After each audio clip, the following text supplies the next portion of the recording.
Hoy todavía estamos en la serie de El temor de Dios. En Lucas capítulo 12 vamos a estar viendo los primeros 7 versículos de este capítulo. Quisiera leerlos, orar y adentrarnos a lo que Dios quiere decirnos en este día. Dice en Lucas 12, versículo 1.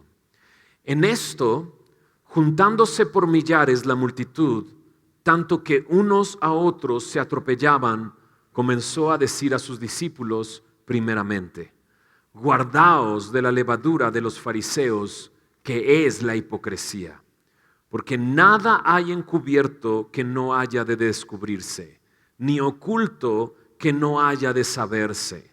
Por tanto, todo lo que habéis dicho en tinieblas, a la luz se oirá, y lo que habéis hablado al oído en los aposentos, se proclamará en las azoteas.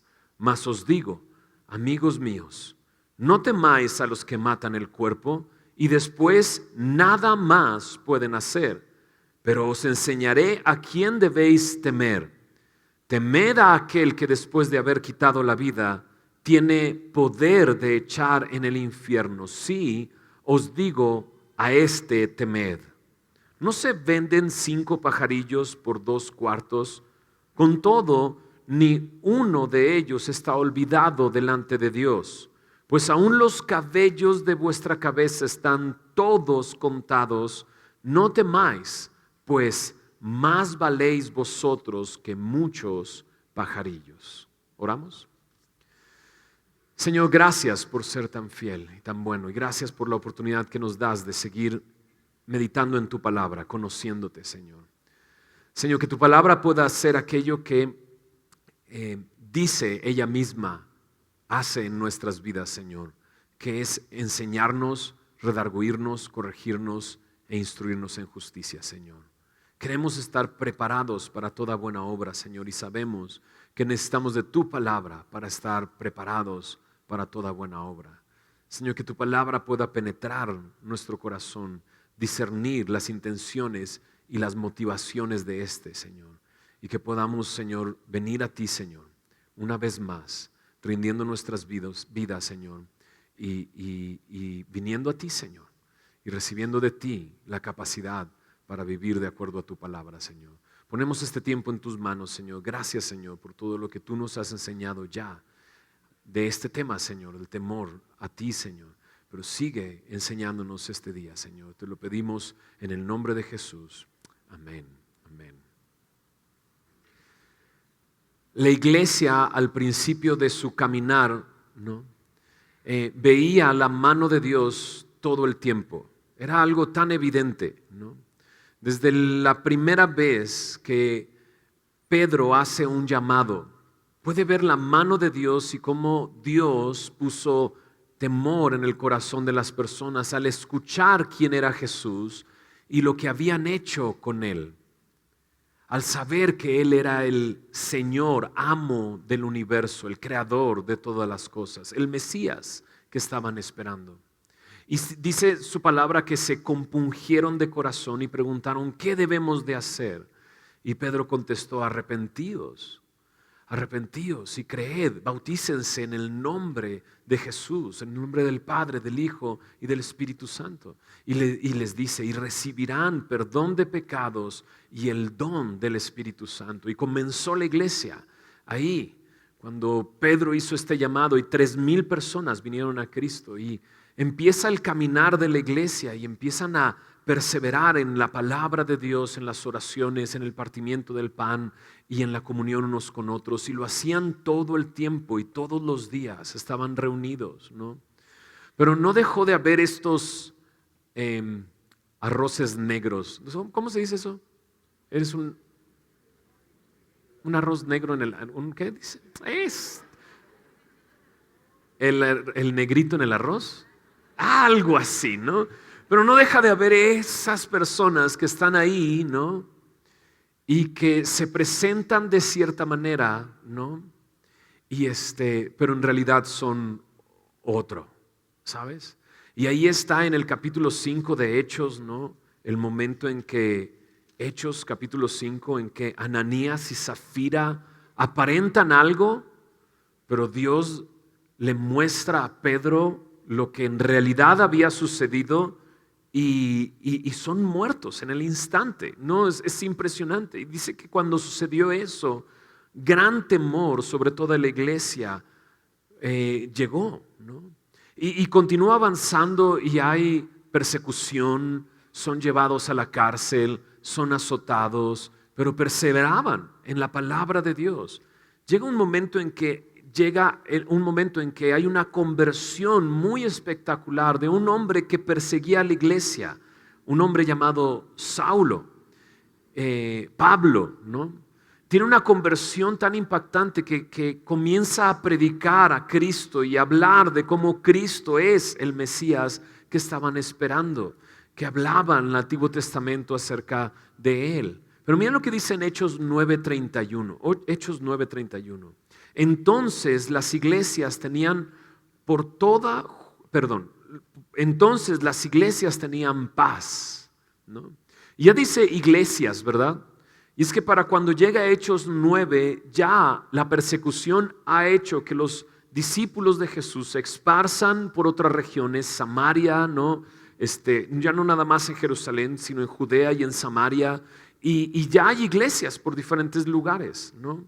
Y en Hechos 9 dice, las iglesias tenían paz, ¿no? Y dices, paz en medio de la persecución, ¿no? En medio de un tiempo en el que tomaban a las personas que creían en Cristo y las mataban, ¿no? Y las llevaban a la cárcel. Pues sí, tenían paz. Mira lo que dice, por toda Judea, Galilea y Samaria, y eran edificadas, estaban siendo edificadas. Dios había puesto esto en sus corazones, perseverar en la enseñanza, perseverar en la comunión unos con otros, y estaban siendo edificadas a través de la enseñanza de la palabra, edificadas por medio de la comunión unos con otros. Y luego dice así en el verso Hechos 9:31, andando, ¿qué dice ahí? En el temor del Señor. Andando en el temor del Señor. Y se acrecentaban, dice, fortalecidas ¿por quién? Por el Espíritu Santo. Qué increíble, qué emocionante tiempo. La iglesia estaba caminando, su manera de desarrollarse era en el temor del Señor.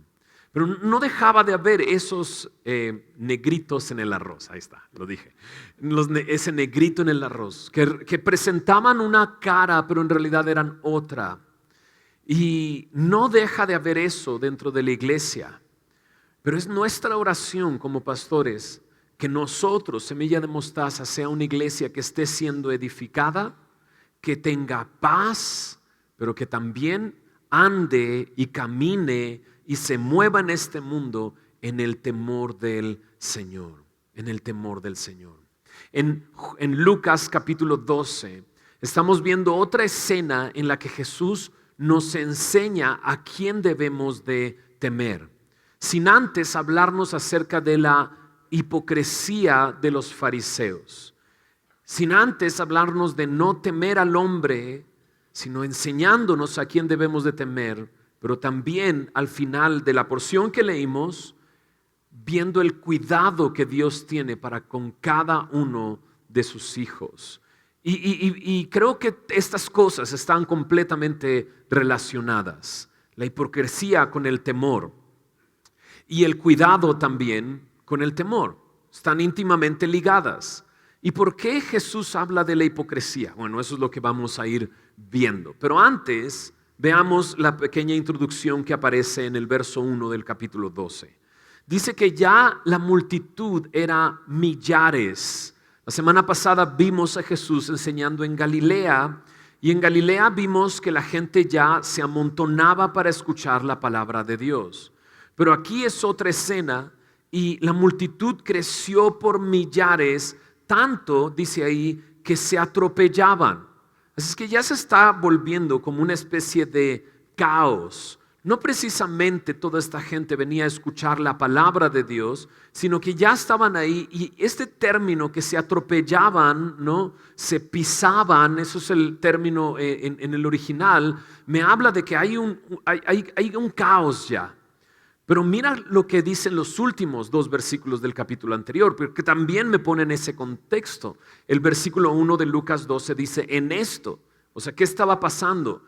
Que entonces vienen todos estos millares de personas. Verso 53 dice ahí, diciéndoles él estas cosas, los escribas y los fariseos, dice, comenzaron a estrecharle en gran manera y a provocarle a que hablase de muchas cosas, acechándole y procurando cazar alguna palabra de su boca para ¿qué?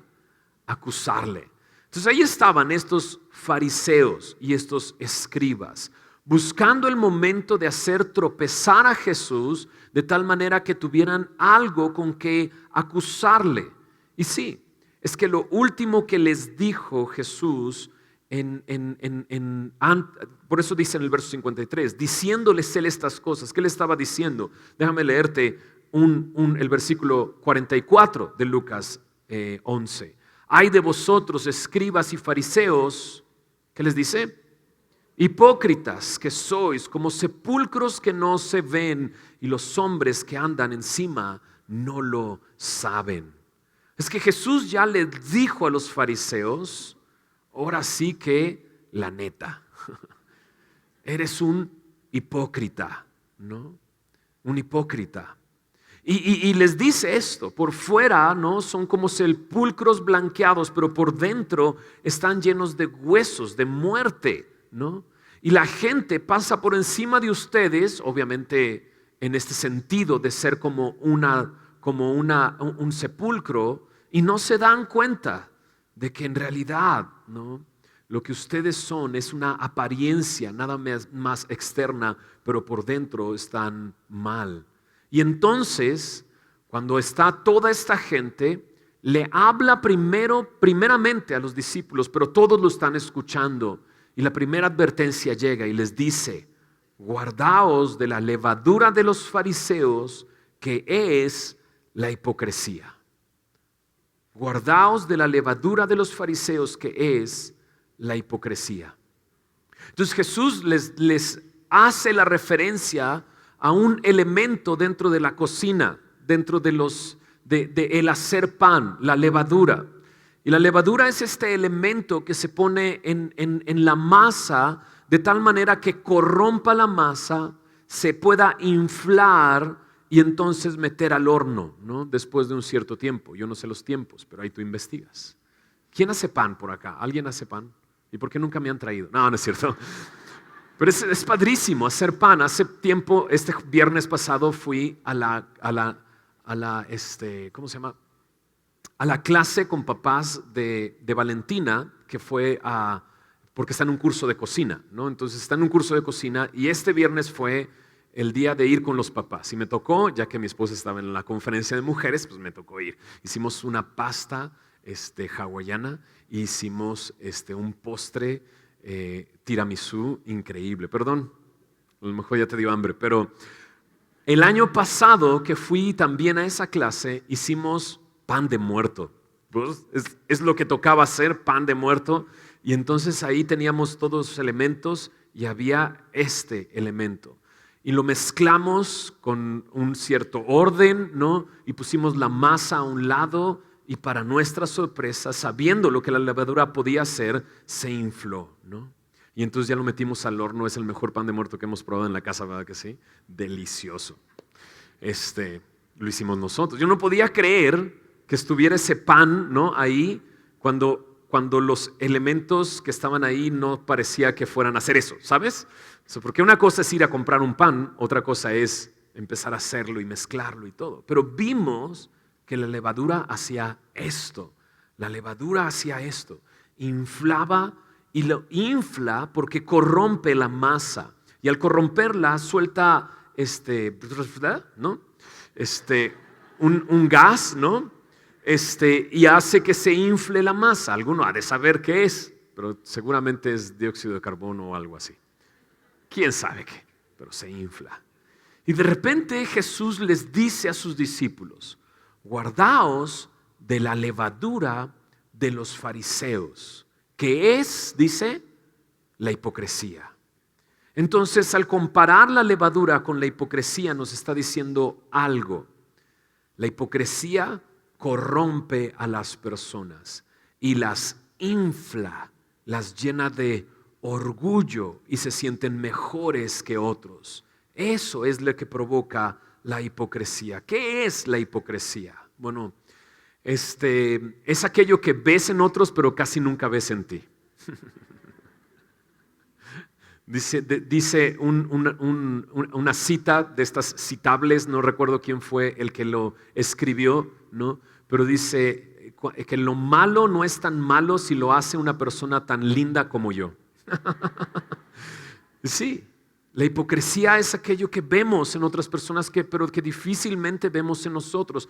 La definición del diccionario es esta: fingimiento de cualidades o sentimientos contrarios a los que verdaderamente se tienen o se experimentan.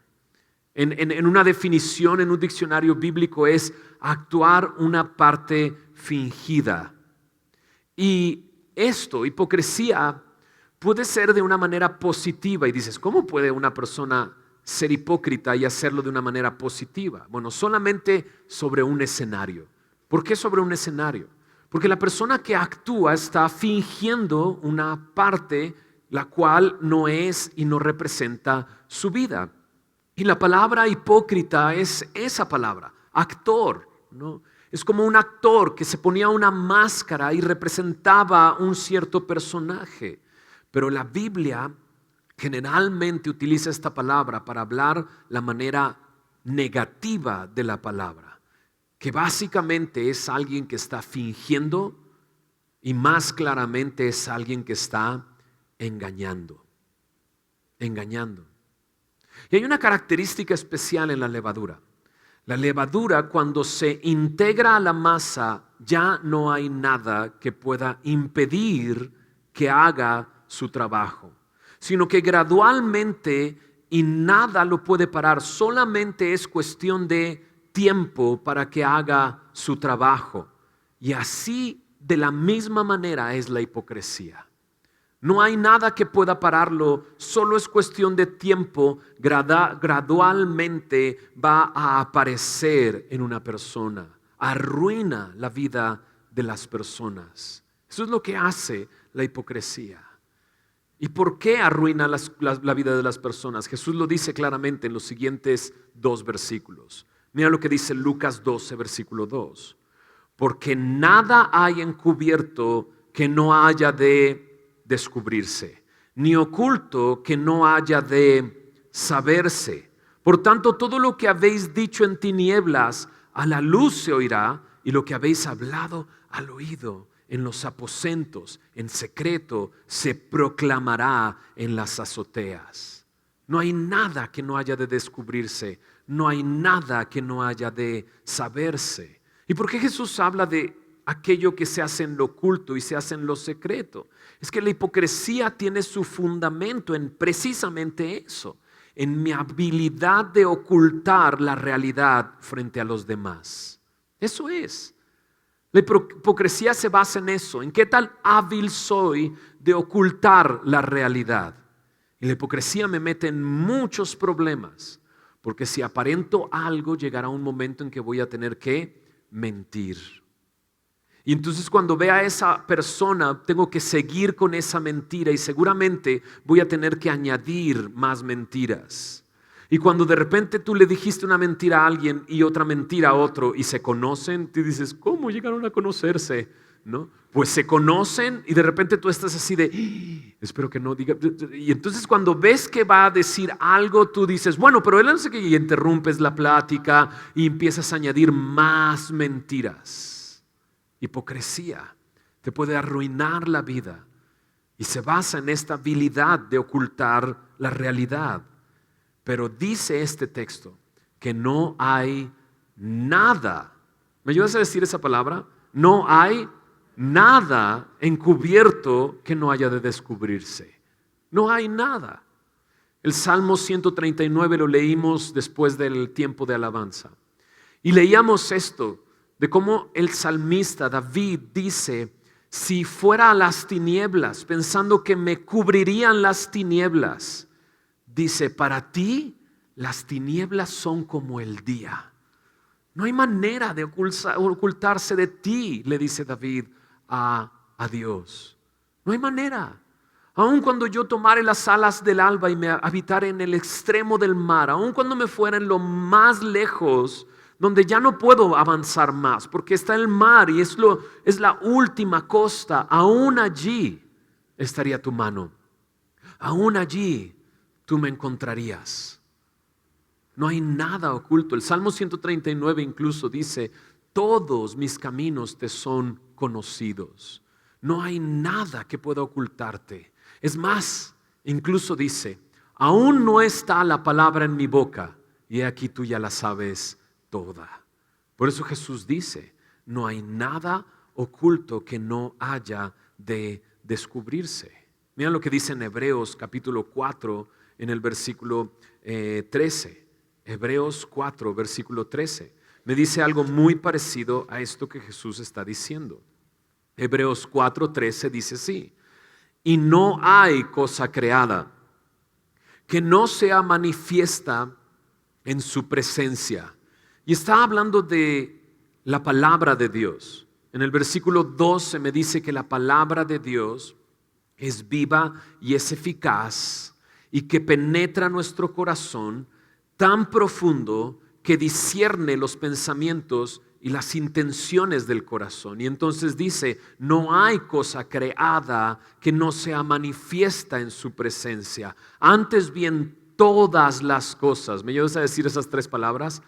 Todas las cosas están desnudas y abiertas a los ojos de aquel a quien tenemos que dar cuenta. Wow. No hay nada oculto que no haya de descubrirse. Todo está desnudo, todo está abierto frente a Él.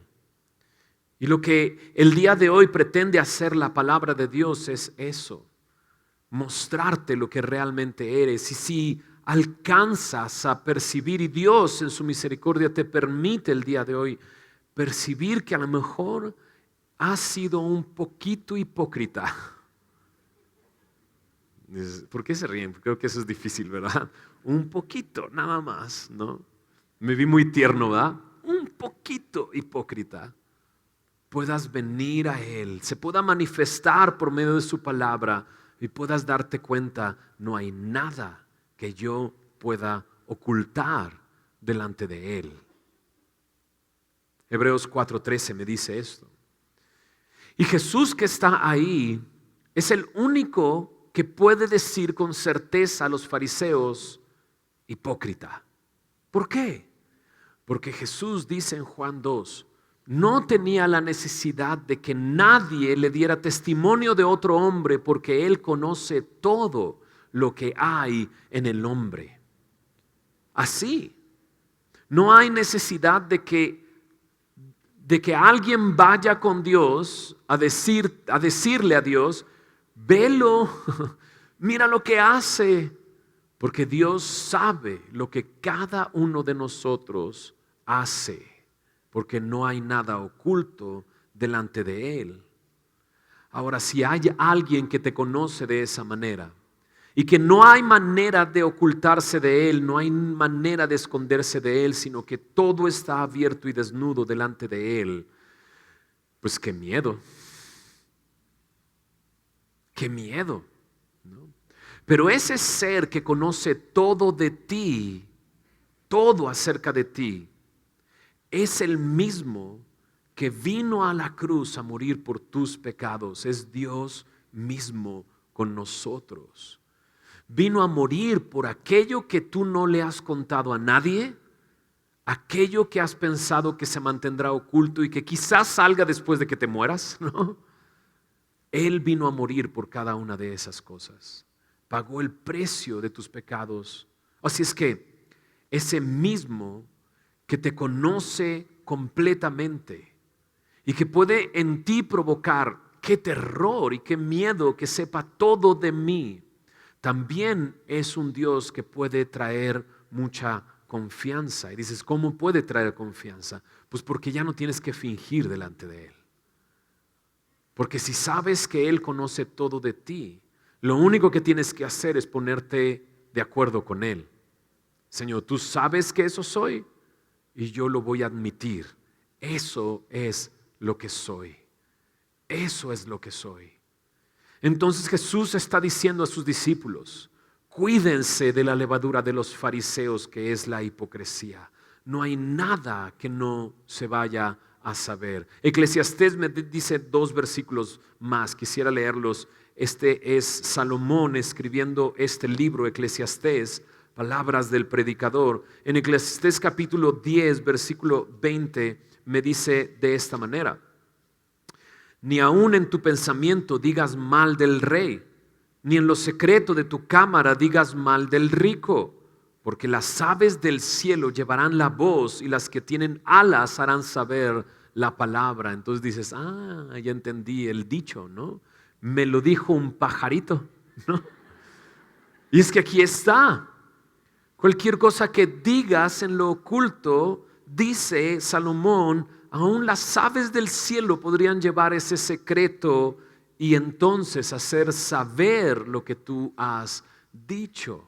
Obviamente no es una ave del cielo. Cuando tú estás diciéndole a alguien, me lo dijo un pajarito, no te lo dijo un pajarito, te lo dijo un pajarote, ¿no? Mira lo que dice Eclesiastés capítulo 12, verso 14 también. En el último versículo de este libro, cuando ya Salomón está diciendo, sabes, todo es vanidad y lo único, o sea, el fin del hombre es esto, el fin de todo discurso es este: teme a Dios, guarda sus mandamientos, porque esto es el todo del hombre. Dice en el verso 14, porque Dios traerá toda obra a juicio, juntamente con toda cosa encubierta, sea buena o sea mala. No hay nada que puedas ocultar delante de Dios. Él lo sabe todo y seremos juzgados por todo lo que hayamos hecho, a la vista de otros o en lo secreto, sea bueno o sea malo. Yo ya te di una buena noticia. Ese mismo Dios descendió a esta tierra a morir por tus pecados. Y entonces, ¿qué fue lo que sucedió en esa cruz? Lo que sucedió en esa cruz es que Dios, Padre, desató su juicio sobre su propio Hijo para que Él liquidara la deuda que nosotros tenemos. ¿Entiendes? Todos seremos juzgados. Algunos de nosotros ya fuimos juzgados en Cristo Jesús. Él ya pagó la deuda que nosotros teníamos. Lucas capítulo 12. Ya vimos cómo Jesús le dice a los discípulos, guárdate de la hipocresía. Guárdate de la hipocresía. No hay nada oculto que no haya de manifestarse. Y entonces en el verso 4 dice así: mas os digo, amigos míos. ¿No te encanta que Jesús te diga amigo mío? No.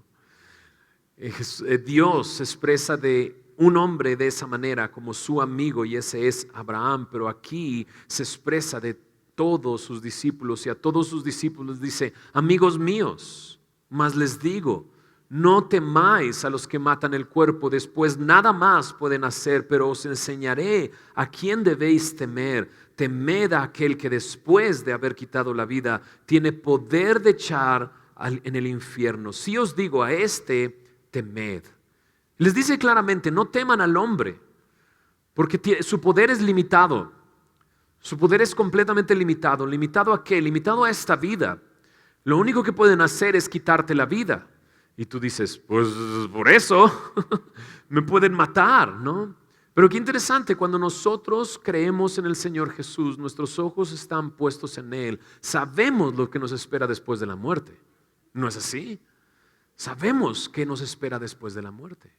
Y hay múltiples testimonios de hombres que dieron su vida por Cristo, que fueron hacia la horca o hacia ser quemados, ¿no?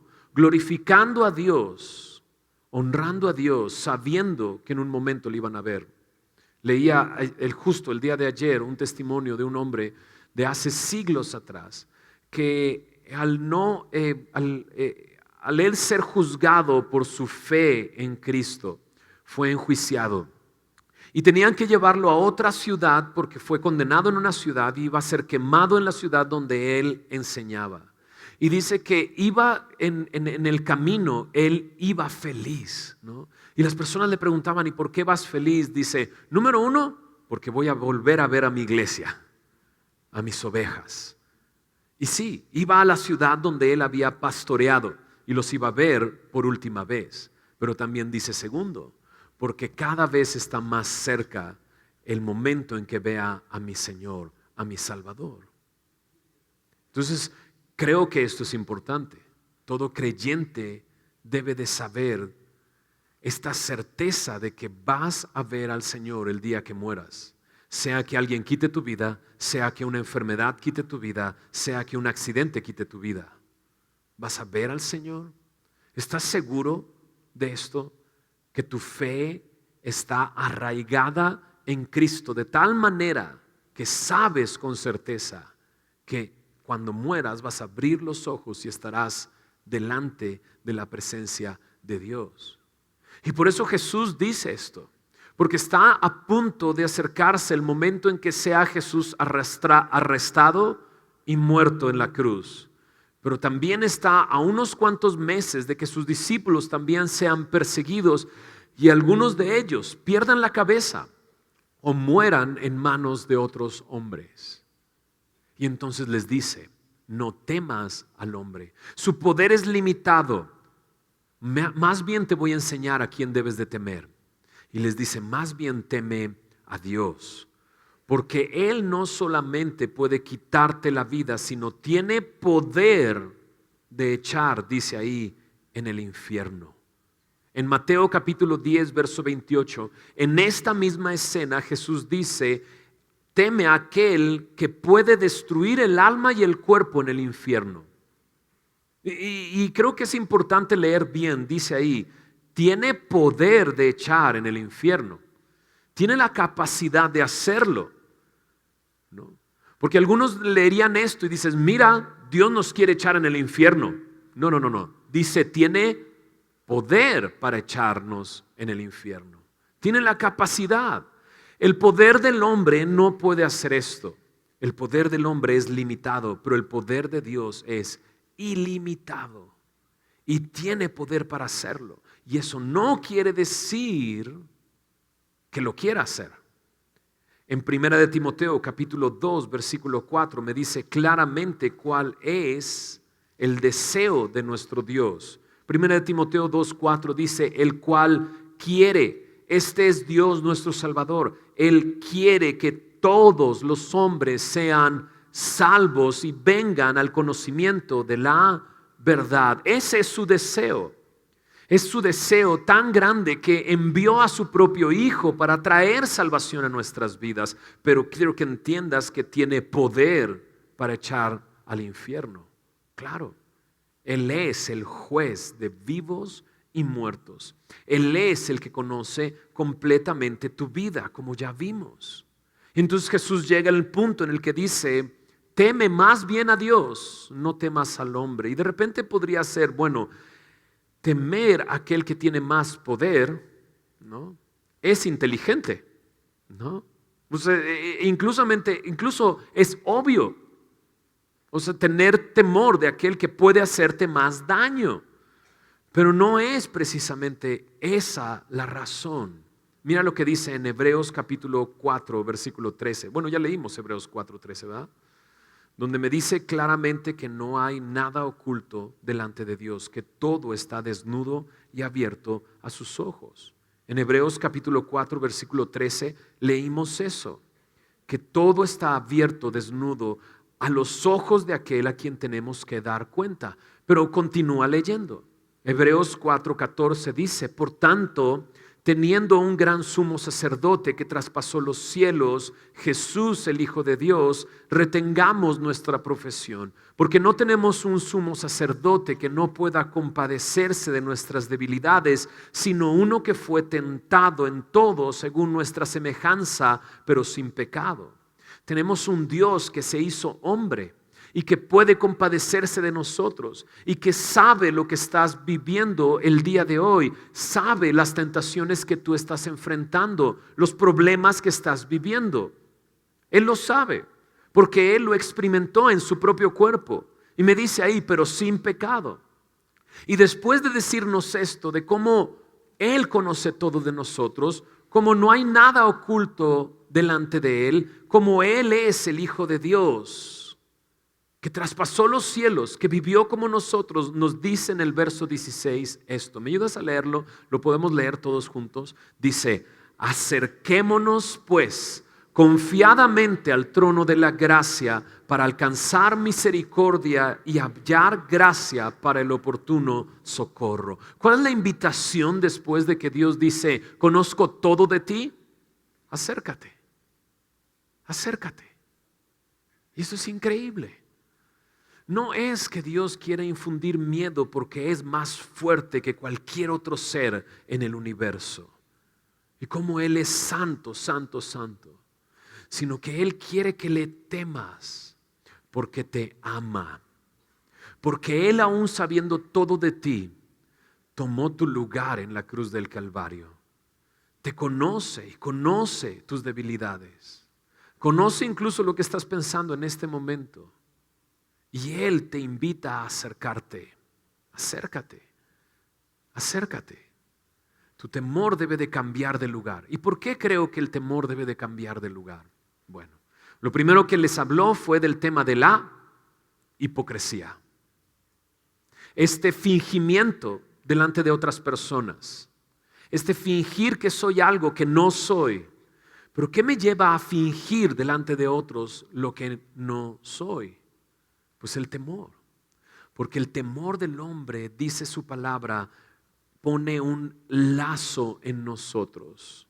Es una trampa peligrosa que me va a llevar a la hipocresía y me va a inflar y me va a corromper por dentro. Pero cuando mi temor está en Dios, no tengo que fingir nada.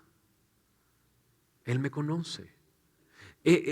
Hay en mí este conocimiento de que aun cuando esa persona que está delante de mí no sepa lo que realmente estoy sintiendo y pensando, hay un Dios que sí sabe lo que realmente estoy sintiendo y estoy pensando. Y entonces no fingiría delante de Él. El temor de Dios me va a alejar de la hipocresía, me va a alejar de fingir delante de otros hombres lo que no soy. Pero me encanta. Te voy a decir a quién temer. Teme a Dios. Él tiene poder para echarte al infierno. Pero vuelvo a repetir. Pero su deseo y su anhelo es que todos los hombres sean salvos por medio de Él. Sí, sin duda. Cuando yo deposito mi fe en Cristo, estoy aceptando que la ira de Dios cayó sobre su propio Hijo para no caer sobre mí, sino que de Él reciba no su ira, sino su justicia. Pero cuando yo no creo en Jesús, la Biblia me dice, la ira de Dios está sobre mí y recibiré el justo pago por mis pecados. No más, no menos, el justo pago por mis pecados. Pero este Dios se ha acercado a nosotros. Y si el día de hoy tú depositas tu fe en Cristo Jesús, la ira de Dios está sobre Jesús y no sobre ti. Estuvo sobre Jesús y murió y resucitó al tercer día para que tú seas justo delante de Él. Veamos la última parte de esto. Vimos la hipocresía, vimos el temor, ahora veamos el cuidado. Porque este mismo Dios que sabe todo de nosotros y que tiene poder para echarnos al infierno, mira lo que dice de Él en el verso 6 y 7. ¿No se venden 5 pajarillos por 2 cuartos? Con todo, ni uno de ellos está olvidado delante de Dios, pues aún los cabellos de vuestra cabeza están todos contados. No temáis, pues, más valéis vosotros que muchos pajarillos. Y entonces de una manera muy práctica Jesús dice, 5 pajarillos se venden por 2 cuartos. Y 2 cuartos eran 2 monedas, 2 centavos prácticamente. Y son 5 pajarillos. En Mateo capítulo 10, verso 29 me dice que 2 pajarillos se venden por 1 cuarto. Aquí me dice que 5 por 2 cuartos. Estaban agarrando la oferta, ¿no? Porque si por 1/4 te venden 2 y por 2/4 te venden 5, pues mejor compra 5, ¿no? Y dices, no, pero yo nada más necesito 2. Ah, pues entonces compra 2, ¿no? Es por eso que Costco te hace gastar con tu tarjeta. Dices, no, sí, voy a comprar más barato, ¿no? Sí, pero no lo necesitas, ¿no? Ah, olvídalo, eso es otra cosa.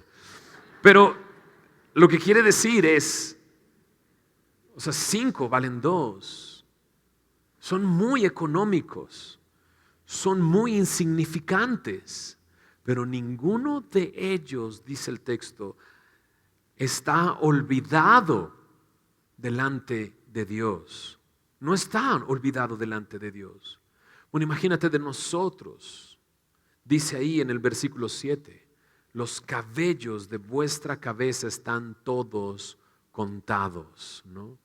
Algunos tenemos más, algunos tenemos menos. Algunos poco a poco va pasando el tiempo y tenemos menos, ¿no?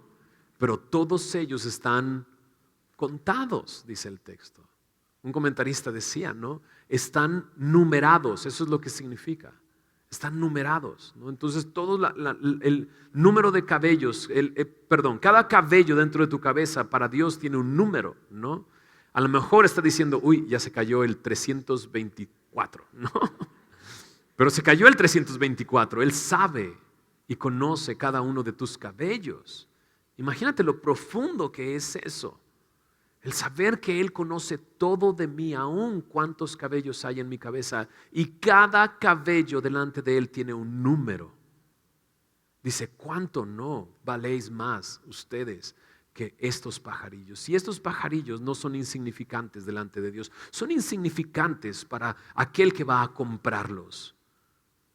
Pero no son insignificantes para Dios. Dios no se ha olvidado de ellos. ¿Cuánto más, dice, valéis vosotros que muchos pajarillos? Por eso dice, no temáis. Y dices, bueno. Primero dijo que temiera a Dios y ahora me dice que no temáis. Claro, porque el temor de Dios aleja completamente el temor a cualquier otra cosa.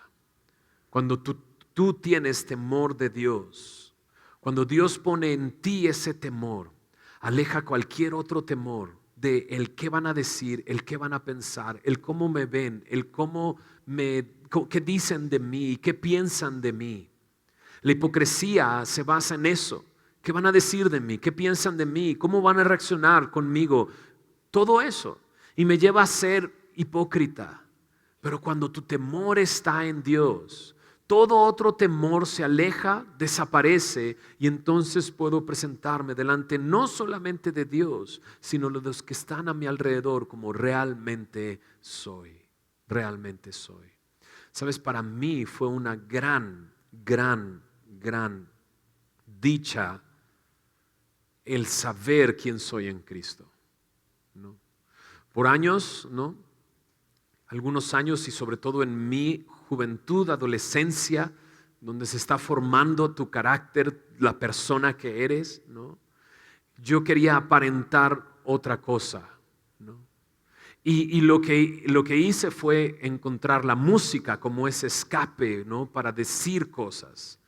Pero me puse una faceta en mi vida, ¿no? De rapero. Y en el rap, bueno, el miércoles escuchamos el testimonio de Eric Santos. Si tienes la oportunidad, pronto lo vamos a publicar seguramente para que lo escuches por internet. Pero hablábamos precisamente de eso. Como el rap es este juego de quién es el más fuerte y quién puede hacer mejores rimas y quién es más inteligente y quién ofende más al otro, ¿no?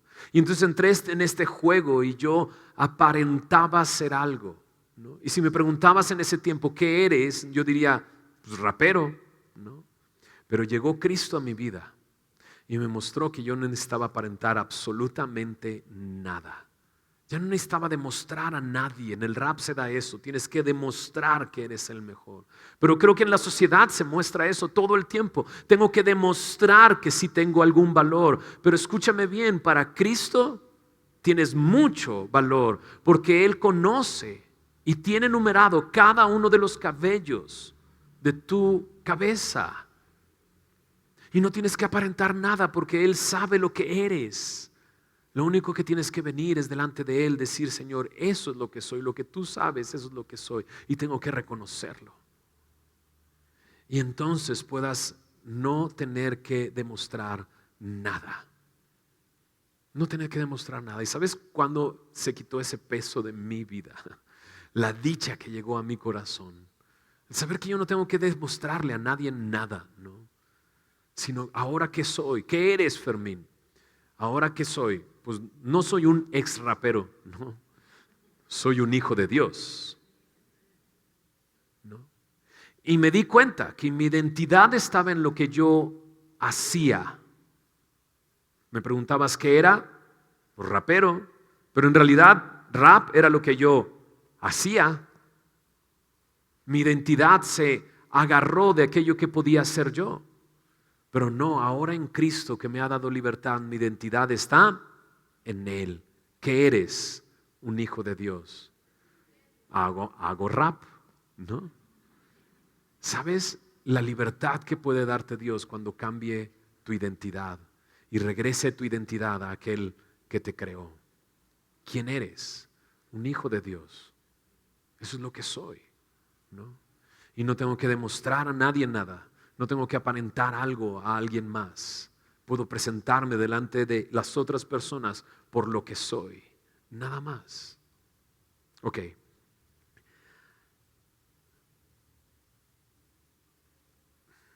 Que Dios pueda revelarse en nuestras vidas. Si en una de estas tres cosas, Señor, soy un hipócrita, estoy aparentando algo, estoy mostrándome como alguien que no soy. 2, estoy temiendo más al hombre que a ti, Señor. Estoy actuando en base a ese temor al hombre en vez de actuar en base a tu temor. Y 3, Señor, estoy pensando que no tienes cuidado de mí, que te has olvidado de mí, porque ahora sé que todos los cabellos de mi cabeza están contados por ti. Ahora, ¿qué hago si encuentro algo así? Si de repente, oye, pues sí, Dios te dice, sí, eres un hipócrita. Chuck Swindoll, un autor, tiene un libro en base a Lucas. Él dice al final, en la parte de aplicación, si encuentras que eres un hipócrita, ve al espejo y díselo a ti mismo. Dilo a ti mismo. Exacto. Te ves en el espejo y te dices, hey, eres un hipócrita. Y ya ese es un buen paso, un excelente paso. Pero después díselo a aquellos que están a tu alrededor. Y él dice, por cierto, ellos ya lo saben.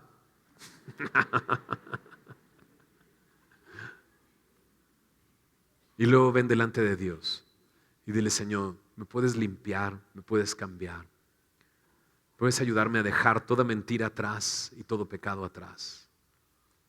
Y si te das cuenta que temes al hombre más que a Dios, ¿no? ¿Por qué no vienes delante de Él y le dices, Señor, yo quiero que pongas tu temor en mi corazón? Ya no quiero tener este temor al hombre que me lleva a actuar de una manera equivocada. Quiero temerte a ti y solo a ti. Y que tu amor pueda echar fuera todo otro temor. ¿Entiendes? Y que puedas estar seguro en Él. Y por último, dile, Señor, gracias por tu cuidado, porque tú tienes cuidado de mí. ¿Oramos? Señor, gracias por tu palabra este día, Señor. Es maravilloso saber que tenemos un Dios que nos ama, un Dios que nos cuida, Señor, un Dios que nos conoce profundamente. Señor, no hay nada oculto que no haya de manifestarse, Señor. No hay nada que podamos esconder delante de ti, Señor. Tú nos conoces. Y si el día de hoy tú nos has desnudado, nos has mostrado lo que somos, Señor, danos la oportunidad de venir a ti, Señor. Pon en nosotros ese arrepentimiento y esa fe para creer que tú puedes transformarnos, Señor. Danos el día de hoy la oportunidad de venir a ti, Señor. Porque aún, Señor, sabiendo lo que somos, aún, Señor, sabiendo que no hay nada oculto para ti, Señor, tú nos invitas a acercarnos a ti, Señor, al trono de gracia, para hallar gracia delante de ti, Señor. Señor, muéstranos a cada uno de nosotros, sea que llevemos un tiempo caminando en ti, Señor, Sea que el día de hoy estemos por primera vez aquí. Muéstranos tu gracia, Señor. Muéstranos que al venir a ti, Señor, hallaremos eso, gracia y amor de tu mano, Señor. Gracias por tu palabra, Señor. Y ayúdanos a enfocarnos en nosotros mismos. Porque, Señor, sería muy fácil y sería muy hipócrita comenzar a ver quién es hipócrita a nuestro alrededor, Señor. Sino que, Señor, nos permitas vernos a nosotros mismos, examinarnos a nosotros mismos. Y si encontramos esto en nosotros, venir a ti, Señor, y pedirte que tú nos limpies, nos laves y pongas tu temor en nuestro corazón. Señor, gracias por este tiempo, Señor. Gracias por tu palabra, Señor. Nos rendimos a ti, Señor. En el nombre de Jesús. Amén y amén.